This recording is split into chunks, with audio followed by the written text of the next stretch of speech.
ayan na po, luto na ang ating nilagang manok. Titikman na po natin siya para kan. Yun, okay na po ang lasa niya. Tama-tama. Talagang ibang ano ang nagagawa ng Maggi Magic Sarap.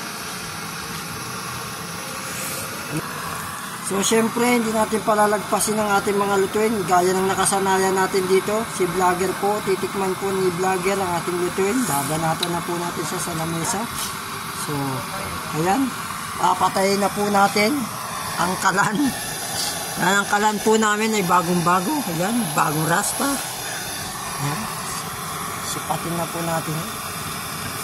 Para makakain. Bakit ka?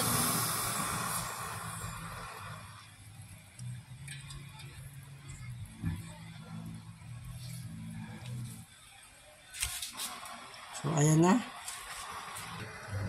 So, ito na po ang ating final na ulam. Ito ang ating nilagang manok.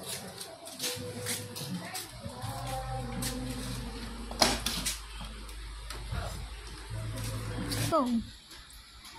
So, ito na po ang ating niluto na nilagang manok. Lapit mo dito sa kamay.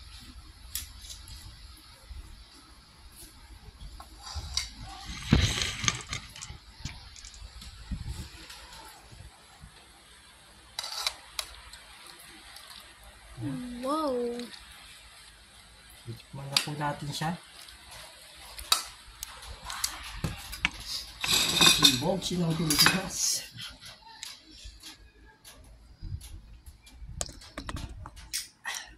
Ay, sige na.